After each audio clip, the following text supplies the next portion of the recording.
فأصبح من الخاسرين।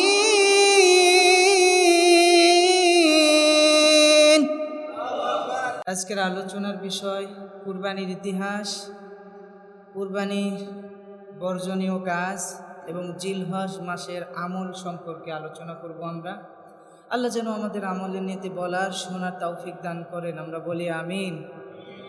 সম্মানিত ভাইরা, কুরবানির মূল শিক্ষা হচ্ছে আল্লাহ সুবহানাহু ওয়া তাআলার হুকুমের কাছে নিজেকে আত্মসমর্পণ করা। আল্লাহর হুকুমের কাছে নিজেকে আত্মসমর্পণ করা। কুরবানি, পশু কুরবানি করার সাথে সাথে বান্দার নিজের অন্তরের পশুত্বকে দূর করা। বান্দার অন্তরে পশুত্ব আছে না? পশু কুরবানির পাশাপাশি অন্তরের পশুত্বকেও দূর করে দেওয়া। লোভ, লালসা, অহংকার, হিংসা, যত রকমের অন্যায় আছে, পশুত্ব আছে, এইটাকেও কুরবানি করে দেওয়া। আল্লাহ পাক আমাদেরকে সেই লক্ষ্যে কাজ করার তৌফিক দান করেন, আমরা বলি আমিন। প্রিয় সুধী, মহান আল্লাহ তাআলা সূরা বাকারার 131 নম্বর আয়াতে বলছেন, ইয ক্বালা লাহু রাব্বুহু আসলিম ক্বালা আসলামতু লিরাব্বিল আলামিন। আল্লাহু আকবার। রব্বুল আলামিন বলেন, যখন তার রব তাকে ডেকে বলল আত্মসমর্পণ করো, হযরত ইব্রাহিম আলাইহিস সালাতু ওয়াস সালামের কথা আল্লাহ আয়াতের মধ্যে বললেন, ইব্রাহিম আত্মসমর্পণ করো। তার রব যখন তাকে ডেকে বলেছিলেন, সঙ্গে সঙ্গে বলেছিলেন ক্বালা আসলামতু লিরাব্বিল আলামিন, আমি সকল সৃষ্টির রবের কাছে নিজেকে আত্মসমর্পণ করলাম। সুবহানাল্লাহ বিহামদিহি। তাহলে মুসলিম ইব্রাহিম আলাইহিস সালাতু ওয়াস সালাম থেকে এটা আমাদের শিক্ষা। আমরা ইসলামের বিধিবিধান, শরীয়তের বিধিবিধানের কাছে, আল্লাহর হুকুমের কাছে নিজেকে সঁপে দিব। আমাদের কোনো চিন্তা, আমাদের কোনো মত, আমাদের কোনো ব্যক্তিগত মত চলবে না। যেখানে আল্লাহ হুকুম করেছেন সেখানে আল্লাহর হুকুম আমাদেরকে মানতেই হবে। ভালো লাগলেও মানতে হবে, ভালো না লাগলেও মানতে হবে। সম্মানিত উপস্থিতি, গত জুমায় আমরা আলোচনা করেছিলাম কুরবানির সূচনা হয়েছিল আদম আলাইহিস সালাতু ওয়াস সালামের 2 সন্তানের মাধ্যম দিয়ে। যখন এক সন্তানের কুরবানি কবুল হলো, আর একজন তার নিজের ভাইকে হত্যা করার জন্য পরিকল্পনা করছে। কুরবানি যখন কবুল হলো না, কোরআনে হাকিমের মধ্যে সূরা মায়দার 27 নম্বর আয়াতে আল্লাহ রব্বুল আলামিন এইভাবে বলছেন, ক্বালা লা আকুতুলান্নাকা ক্বালা ইন্নামা ইয়াতাকাব্বালুল্লাহু মিনাল মুত্তাকিন। যখন কুরবানি কবুল হলো না, তখন হিংসার বশবর্তী হয়ে রাগে আর এক ভাইকে হত্যা করার জন্য বলল। অন্যজন বলল, ইন্নামা ইয়াতাকাব্বালুল্লাহু মিনাল মুত্তাকিন, ভুলে যেও না আমি মুত্তাকিদের মধ্যে থাকতে চাই। আল্লাহ পাক রব্বুল আলামিন আমাকে সেই তৌফিক দিয়েছে, মুত্তাকিদের মধ্যে আছি, আর আল্লাহ আমার কুরবানিকে কবুল করে নিয়েছেন। সুবহানাল্লাহ। 2 ভাইকে নিয়ে তাফসীরে ইবনে কাসির একটি ঘটনা এসেছে। যদিও অনেকের দ্বিমত আছে এই ঘটনা নিয়ে, যে 2 বোনকে আকলিমা এবং লিউজাকে বিয়ে করার কাহিনী এটা এসেছে, কিন্তু দুর্বল বলেছেন এই মতকে অনেকে।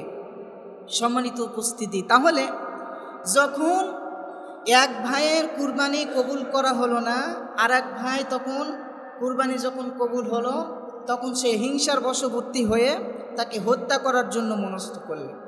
আল্লাহ রাব্বুল আলামিন এই কথা কোরআন হাকিমের মধ্যে বললেন, মা আনা বিবাসিতি ইয়াদিয়া ইলাইকা লিআকতুলাক, মা আনা বিবাসিতি ইয়াদিয়া ইলাইকা লিআকতুলাক, আমার প্রতি হিংসার বশবর্তী হয়ে তুমি আমাকে হত্যা করার জন্য চাইলে, তোমাকে হত্যা করার জন্য আমার হাতকে আমি প্রসারিত করব না। মানে হত্যা এটা কিন্তু সহজে হয় না। সহজে হয়? একজন আর একজনকে মারার যখন চিন্তা করে, আঘাত করে, তখন সে বসে থাকে না, সেও কিন্তু প্রতিবাদ করে, চেষ্টা করে বাঁচার জন্য। এই যে গতদিনে বলছিলাম নওগাঁর নিয়ামতপুরের বাহাদুরপুরে যে ঘটনা হয়েছে, তো তাদের মধ্যে একজন দৌড়ে চলে গেছিল হত্যা করতে, এসে তাকে কিন্তু খামসা দিয়েছিল, খামসিয়েছিল, শরীরে আঁচড় আছে। তো তিনি এক ভাইকে যখন হত্যা করার জন্য বলল, আর এক ভাই বলল, আমি আল্লাহ রব্বুল আলামিনকে ভয় করি, ইন্নী আখাফুল্লাহ রব্বাল আলামিন।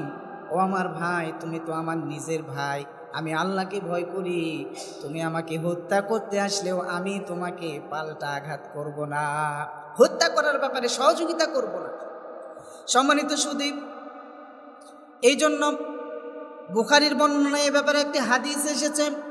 রাসূলুল্লাহ সাল্লাল্লাহু আলাইহি ওয়াসাল্লাম বলেছেন, যদি দুইজন মুসলিম ব্যক্তির মধ্যে তরবারি নিয়ে মারামারি হয়, তাহলে হত্যাকারী এবং নিহত ব্যক্তি উভয়ে জাহান্নামী হয়ে যাবে। দুইজন ব্যক্তির মধ্যে মারামারি হলো, কেন জাহান্নামী হবে? সাহাবায়ে কেরাম প্রশ্ন করলেন, ইয়া রাসূলুল্লাহ, ইয়া হাবিবাল্লাহ, হত্যাকারী জাহান্নামে যাবে এইটা আমরা বুঝলাম, কিন্তু যাকে মেরে ফেলা হলো নিহত ব্যক্তি কেন জাহান্নামে যাবে? রাসূলুল্লাহ সাল্লাল্লাহু আলাইহি ওয়াসাল্লাম তিনি ব্যাখ্যা দিলেন, নবীজি বললেন, সেও হত্যাকারীকে হত্যা করার জন্য চেষ্টা করেছিল। হত্যা করার ব্যাপারে সেও চেষ্টা করেছিল, হত্যাকারীকে আরো বেশি রাগায় দিয়েছে, যার কারণে সে হত্যা করেছে, এই জন্য দুজনই জাহান্নামে যাবে। সম্মানিত সুধী, এই জন্য ইন্নী উরিদু আন তাবু আবি ইসমি ওয়া ইসমিক, এখানে বলা হয়েছে যে এক ভাইকে যখন হত্যা করতে এসেছে, তখন ভাই তাকে সতর্ক করছে, বলছে, আমি চাই তুমি বহন করো আমারও তোমার গুনার বোঝা, আমি এই গুনার বোঝা নিব না, তুমি যদি হত্যা করো আমি আঘাত করব না, কিন্তু তুমি যখন আমাকে অন্যায়ভাবে হত্যা করে ফেলবা, তখন আমার গুনার বোঝা সম্পূর্ণ তোমার উপর বর্তাবে। এই জন্য এত সতর্ক করার পরেও শুনলেন না, রাগে আর হিংসার বশবর্তী হয়ে নিজের ভাইকে হত্যা করে ফেললেন, বিরত থাকলেন না। আল্লাহ রাব্বুল আলামিন কোরআনে হাকিমের মধ্যে এই কথাই বলছেন, ফাআসবাহা মিনাল খাসিরিন,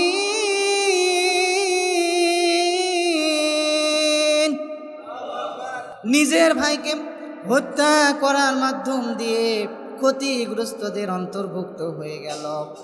নবীজি বলেছেন, সহিহ বুখারীর বর্ণনা, কোনো ব্যক্তিকে অন্যায়ভাবে হত্যা করা হলে, ওই যে হত্যা শুরু করেছে আদম আলাইহিস সালাতু ওয়াস সালামের সন্তান, ওই হত্যা প্রথম যখন শুরু হয়েছে, প্রথমে শুরু করার কারণে কিয়ামত পর্যন্ত যত হত্যা হবে, এই হত্যার কিছু বোঝা আদম আলাইহিস সালামের সন্তানের আমলনামায় জমা হবে।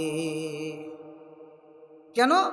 লিআন্নাহু আউয়ালু মান সান্নাল কতল, সেই এটা শুরু করেছে, সেই রাস্তা দেখিয়েছে, যার কারণে অন্যায় কাজ যদি কেউ করে, কাউকে সহযোগিতা করে, কাউকে রাস্তা দেখায়, তার আমলনামায় কিন্তু অন্যায়ের একটা অংশ আসবে।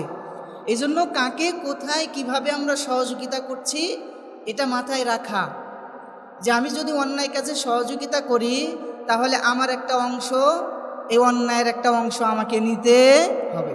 এই জন্য অন্যায় কোনো কাজে কোনো মুসলিম সহযোগিতা করবে না, ভালো কাজে সহযোগিতা করবে, না হলে চুপ থাকবে।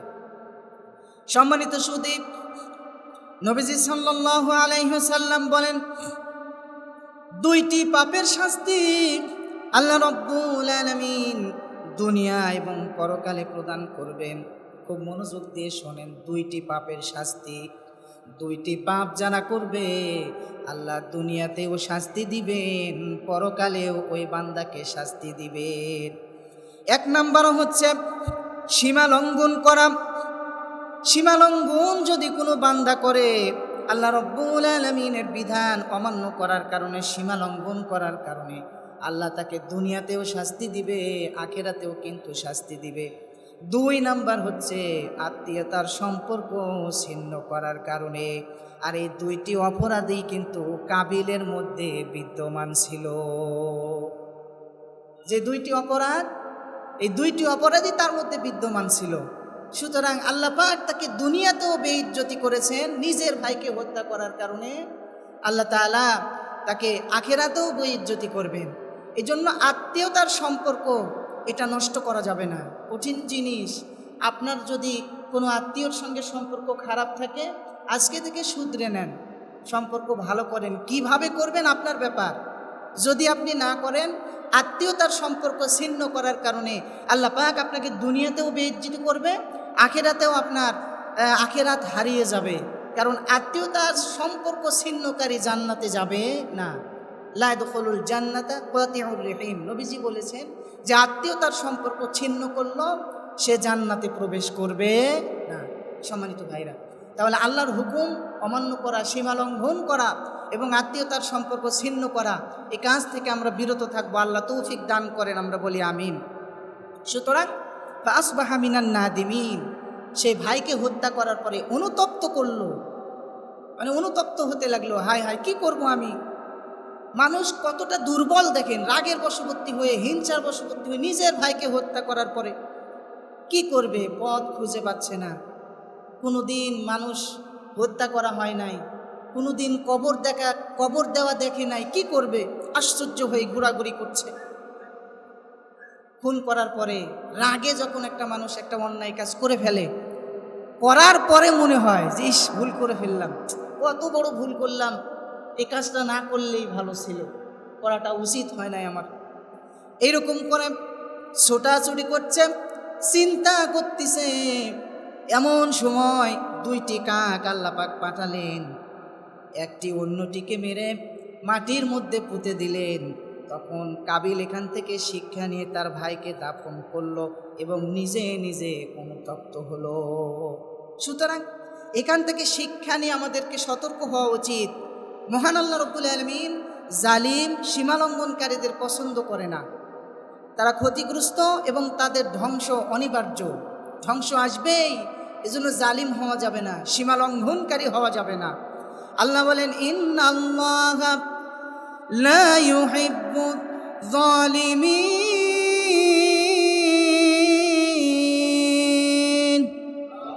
রব্বুল আলামিন বললেন, ও দুনিয়ার মানুষেরা শোনো শোনো, তোমরা জেনে রেখো তোমাদের রব কখনো জালিমদেরকে ভালোবাসেন না। তাহলে জুলুমকারী হলে আল্লাহ আপনাকে ভালোবাসবেন না। আল্লাহর ভালোবাসা যদি আপনি না পান, আল্লাহর পছন্দের মানুষ যদি আপনি না থাকেন, তাহলে আপনার তো সব ধ্বংস, দুনিয়া পরকাল সব শেষ হয়ে যাবে। এই জন্য কখনো জুলুমকারী হওয়া যাবে না। সম্মানিত ভাইরা, আল্লাহ রাব্বুল আলামিন এরপরে হজরত ইব্রাহিম আলাইহিস সালাতু ওয়াস সালামের মাধ্যম দিয়ে কুরবানির ইতিহাস বর্ণনা করছে।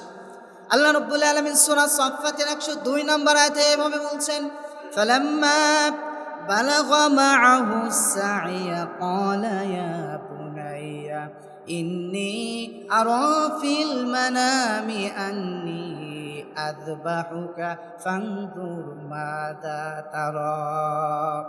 কেমন বাবা, যেমন বাবা তেমন তার সন্তান। বাবাকে আল্লাহ বিধান দিলেন, সেই বিধান বাবা সন্তানকে শোনাচ্ছে। সন্তানের কাছে গিয়ে বলছে, যখন ইব্রাহিম আলাইহিস সালাতু ওয়াস সালামের এতদিন পরে, প্রায় 86 বছর পরে একটা সন্তান আল্লাহ পাক দান করলেন, সন্তানটা বালাগা মাহু সায়া, যখন চলাফেরা করার মতো বয়সে পৌঁছালো। সায়ুন শব্দের ব্যাখ্যায় মুফাসসির লিখেছেন, যখন বাচ্চাটা একটু বড় হয়ে দৌড়াদৌড়ি করে। ছোট বাচ্চারা কিন্তু বাড়ির সৌন্দর্য, ঠিক কিনা বলেন? যাদের ছোট সন্তান আছে তারা এটা উপলব্ধি করবে, না থাকলে বুঝবে না। সন্তানরা ঘরের মধ্যে দৌড়াদৌড়ি করে, লাপালাপি করে, এইটাও একটা সৌন্দর্য। সন্তান বাবাকে ধরে মার দেয়, তাও বাবা হাসে, ঠিক কিনা? সন্তান কিন্তু বাবাকে মারতেছে, তাও বাবা হাসে। দৌড়াদৌড়ি করছে, বারবার একই ভুল করছে, একই কাজ করছে, তাও বাবার কাছে ভালো লাগে। এই সন্তান যখন দীর্ঘদিন পরে একটা সন্তান আল্লাহ পাক দান করলেন, দৌড়াদৌড়ি করছে, এরকম বয়সে পৌঁছাইছে, তখন আল্লাহ বললেন, ও ইব্রাহিম, তোমার প্রতি হুকুম হলো প্রিয় যেই জিনিস তোমার রয়েছে সেইটাকে তুমি কুরবানি করো।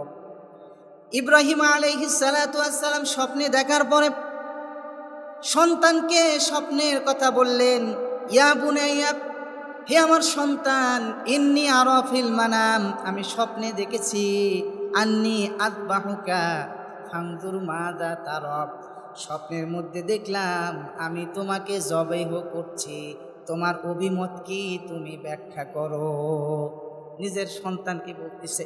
সম্মানিত ভাইরা, সন্তান যেমন বাবা তেমন তার সন্তান। সন্তান কত সুন্দর উত্তর দিচ্ছে। আল্লাহ বলছে, ক্বালা ইয়া আবাতি ফাআল মা তুমার সাতাজিদুনি ইনশাআল্লাহু মিনাস সাবিরিন।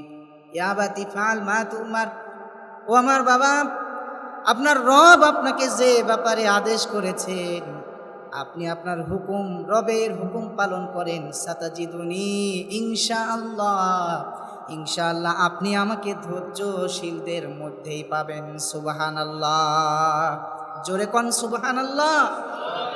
কি বাবা আর কি সন্তান আল্লাহ পাক দিলেন। আমরা আমাদের সন্তানদেরকে অনেক সময় কোনো কথা বললে শুনে না, বুঝে না, সন্তানদেরকে বোঝানো, ধৈর্যের সাথে, ছোটোখাটো ভুল করলেই মার না দেওয়া, তাকে বোঝানো, আস্তে আস্তে আস্তে আস্তে করে সন্তানের মধ্যে যখন ইসলাম ঢুকে দিব, আমরা যখন কোরআন ঢুকে দিব, যখন বোঝাবো, তখন সন্তান ঠিকই শুনবে। ইসলাম ছাড়া, কোরআন সুন্নাহ ছাড়া কখনো সন্তান মানুষ করা যাবে না। যখন আপনি এলেম ঢুকাবেন সন্তানের মধ্যে, কোরআন ঢুকাবেন, তখন আপনি যেটা বলবেন আপনার সন্তান আপনার কথা শুনতে বাধ্য। বাবা কি জিনিস এটা যদি সে না বোঝে, তাহলে বাবার কদর করবে কিভাবে, বাবাকে সম্মান করবে কিভাবে? এজন্য আপনার দায়িত্ব হচ্ছে সন্তানকে শেখানো, বোঝানো। যখন থেকে একটু করে কথা বলতে শিখবে, তখন থেকেই আল্লাহর পরিচয় জানানো, ইসলাম বোঝানো, এই জ্ঞানগুলি সন্তানের মধ্যে ঢুকিয়ে দেওয়া। সন্তান তখন বাবাকে বললেন, বাবা আপনার রবের হুকুম আপনি পালন করুন। রব্বুল আলামিন বলেন, ফালাম্মা আসলামা ওয়া তাল্লাহু লিল জাবিন, বাবা সন্তান উভয়ে আসলামা, বাবা সন্তান উভয়ে আত্মসমর্পণ করলেন এবং সন্তানকে কাঁধ করে শুইয়ে দিলেন। ওয়ানাদাইনাহু আইয়া ইব্রাহিম, আল্লাহ বললেন, আমি ইব্রাহিমকে আহ্বান করলাম, বললাম, হে ইব্রাহিম, কদ সাদ্দাকতার রুইয়া, তুমি যে স্বপ্ন দেখেছো এই স্বপ্নকে সত্যে পরিণত করেছো। সুবহানাল্লাহ বিহামদিহি, ইন্না কাযালিকা নাজিজিল মুহসিনিন। আর এই স্বপ্ন একেবারে সত্য হয়ে থাকবে কিয়ামত পর্যন্ত। আল্লাহর হুকুমে ইব্রাহিম আলাইহিস সালাতু ওয়াস সালাম নিজের সন্তানের গলাতে যখন ছুরি চালানোর জন্য প্রস্তুতি নিয়ে নিলেন, আল্লাহর হুকুমে জান্নাত থেকে জিব্রাইল আলাইহিস সালাতু ওয়াস সালাম ডুম্বা নিয়ে আসলেন। আল্লাহর হুকুমে বিসমিল্লাহ আল্লাহু আকবার বলে ডুম্বাকে কুরবানি করলেন, জবে করলেন। সুবহানাল্লাহ। কিয়ামত পর্যন্ত মানুষের উপর হুকুম আসলো কুরবানি করা, পশু কুরবানি করার বিধান। আল্লাহ এই জন্য বললেন যে ইন্না হাদা লাহুয়াল বালাউল মুবিন, হে ইব্রাহিম, এটা আমার পক্ষ থেকে তোমার জন্য স্পষ্ট পরীক্ষা ছিল।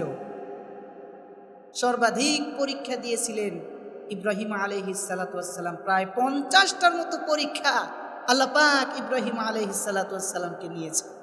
সব পরীক্ষাতে তিনি পাশ করেছেন। আল্লাহু আকবার।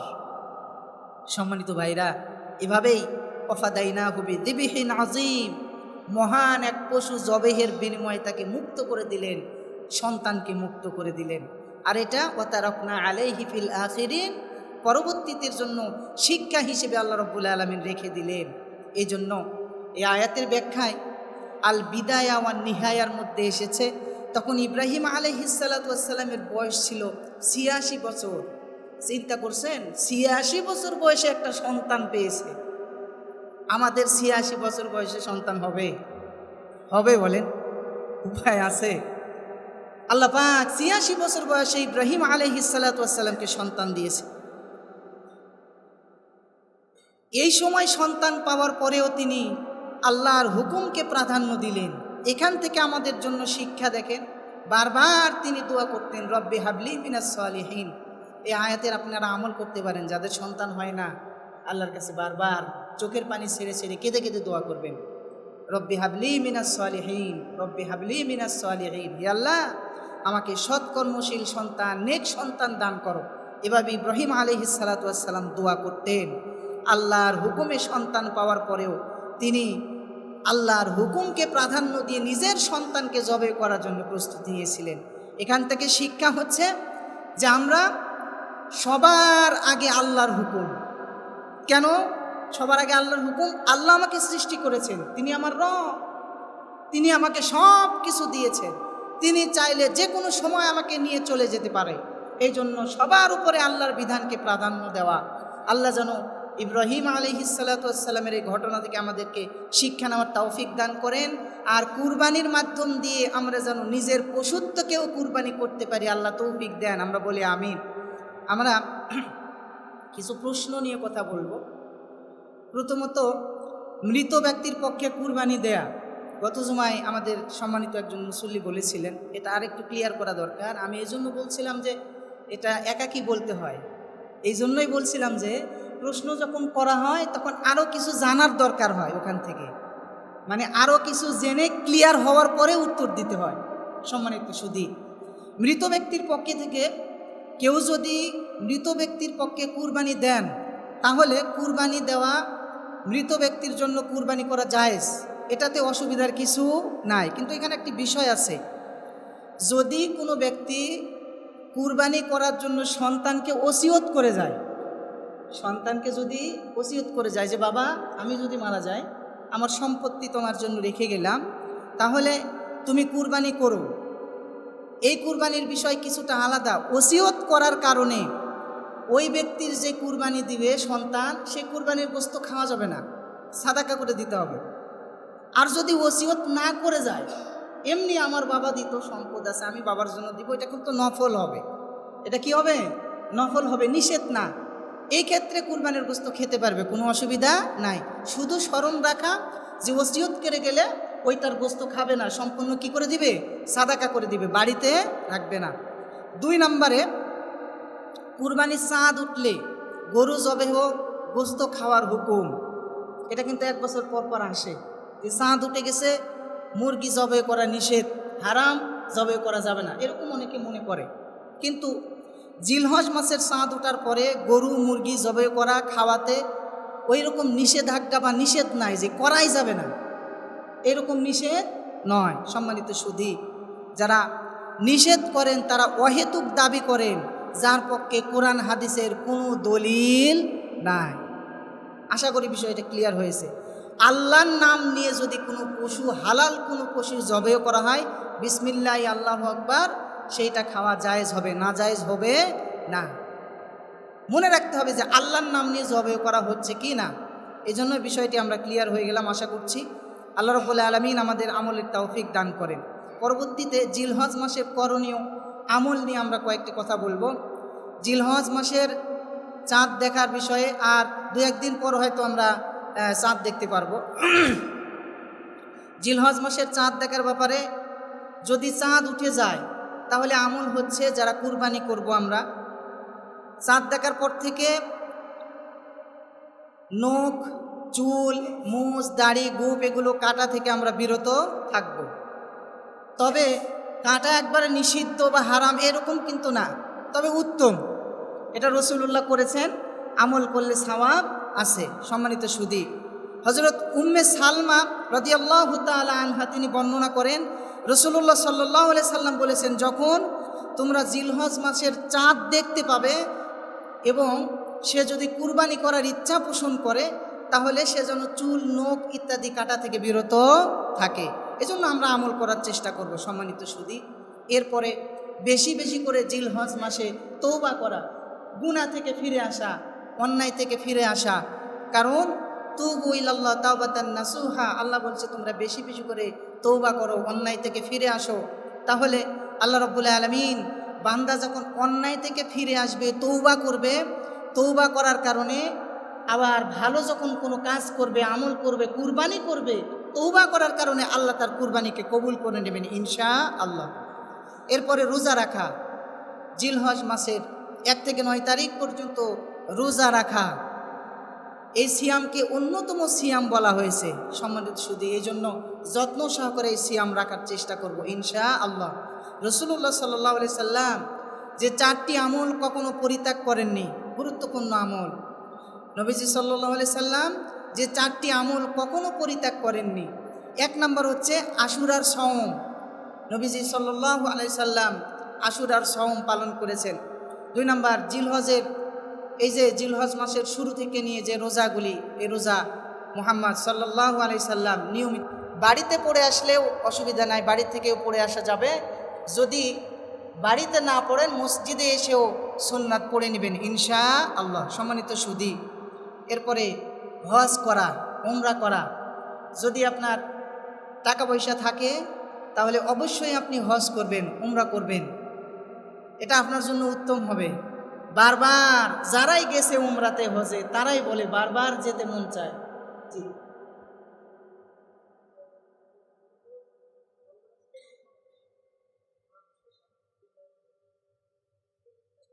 ও আচ্ছা, মানুষের নামে? না না না, কোনো মানুষের নামে কুরবানি নয়। কুরবানি হচ্ছে আল্লাহর জন্য। বাবার নিয়ত আছে অন্তরে, অন্তরে, এই জন্য ওইটা আমাকে আলাদা বললে, প্রশ্ন করলে ক্লিয়ার হতো। ঠিক আছে, তাহলে কোনো ব্যক্তির নামে কুরবানি, অথবা গুরুত্বপূর্ণ কথা বলেছেন উনি, যে অনেক সময় আমরা কুরবানি জবাই করার আগেও মনে করি যে 7 জনের নাম নিয়েই গরু জবাই করা লাগবে, নামে করা না, এটা দরকার নাই। আল্লাহর ওয়াস্তে, আল্লাহর জন্য কুরবানি করা, বাবার জন্য যে দিচ্ছে অন্তরে নিয়াতি যথেষ্ট, বাবার জন্য কুরবানি করা। আশা করি বুঝতে পেরেছেন সম্মানিত সুধী। তাহলে আমরা যাদের সামর্থ্য আছে তারা হজ করবে, উমরা করবে। তাকবীরে তাশরিক 9 তারিখ থেকে ফজর থেকে শুরু করে 13 তারিখ আসর পর্যন্ত এই তাকবীরে তাশরিক আমরা আমল করব ইনশাআল্লাহ। অত্যন্ত গুরুত্বপূর্ণ, এটা পড়া ওয়াজিব। এজন্য যারা একাকী পড়বেন তারা বাড়িতে পড়বেন, মসজিদে নামাজ পড়লেও পড়তে হবে, একাকীও যদি কোনো সময় পড়েন বাড়িতে নামাজ তাও পড়তে হবে। মহিলাদের ব্যাপারে কিন্তু আস্তে পড়তে হবে, মহিলারা জোরে যেন না পড়ে, তাদের কণ্ঠ পর্দা, মহিলাদের কণ্ঠ পর্দা, এই জন্য তারা আস্তে পড়বে। তাকবীরে তাশরিক পুরুষরা উচ্চস্বরে পড়বে, মহিলারা আস্তে আস্তে পড়বে। সম্মানিত সুধী, এই তাকবীরে তাশরিক আমরা আমল করব। আরাফাত দিনের রোজা, আরাফাত দিনে প্রত্যেক দেশে তার আগের দিনে 9 তারিখে, কারণ তার পরের দিনেই কি হবে, ঈদ হবে। তাহলে এই 9 তারিখের আরাফার রোজা আমরা রাখার জন্য চেষ্টা করব ইনশাআল্লাহ। ফায়দা কি, লাভ কি? রাসূলুল্লাহ সাল্লাল্লাহু আলাইহি সাল্লাম বলেছেন যে 9 জিলহজের রোজার ফজিলত, আহতাসিবু আলাল্লাহ আইয়ুকাফিরাস সানাতাল্লাতী ক্বাবলা ওয়াস সানাতাল্লাতী বা'দা। বিশ্বনবী মুহাম্মদ সাল্লাল্লাহু আলাইহি সাল্লাম বলেছেন যে আমি আল্লাহর কাছে আশাবাদী যে কেউ যদি এই আরাফার রোজা রাখে, তাহলে আরাফার রোজা রাখার কারণে পূর্বের 1 বছর এবং পরের 1 বছরের গুনাহ কাফফারা হয়ে যাবে। সুবহানাল্লাহ বিহামদিহি। পূর্ববর্তী 1 বছর এবং পরবর্তী 1 বছরের গুনাহ কাফফারা হয়ে যাবে। কত বড় ফজিলত আরাফার রোজা! আমরা রোজা রাখার চেষ্টা করব। আর কুরবানির দিনে তথা 10 তারিখের আমল হচ্ছে নিয়তগুলো পরিশুদ্ধ করে নেওয়া, একমাত্র আল্লাহর রাজি খুশির জন্য কুরবানি করা, মানুষ দেখানো নিয়ত নয়। আর আল্লাহর জন্য যখন বান্দা কোনো ভালো কাজ করবে তখন আল্লাহ সেটা কবুল করে নেবে। কিয়ামতের দিনে কিছু কিছু বান্দা বলবে যে আল্লাহ, আমি কত ভালো কাজ করেছিলাম, এগুলোর প্রতিদান কই গেল? আল্লাহ তখন বলবে, বান্দারে তুমি তো এটা মানুষকে দেখানোর জন্য করেছিলা, তোমাকে মানুষ বাহবা দিবে এই জন্য তুমি দিয়েছিলা, এটার প্রতিদান তো নাই, জিরো। তখন বান্দা আশ্চর্য হবে, হাই হুতাশ করবে, কোনো লাভ হবে না। সম্মানিত ভাইরা, এজন্য আল্লাহর হুকুমের কাছে আমাদের পিতা ইব্রাহিম নবী আলাইহিস সালাতু ওয়াস সালাম আত্মসমর্পণ করেছে। আমাদের উচিত আত্মসমর্পণ করা, সকল বিধান মেনে আমল করা। আল্লাহ যেন আল্লাহর প্রতিটি বিধান আমরা যেন মেনে চলতে পারি, সেই তৌফিক আমাদেরকে দান করেন।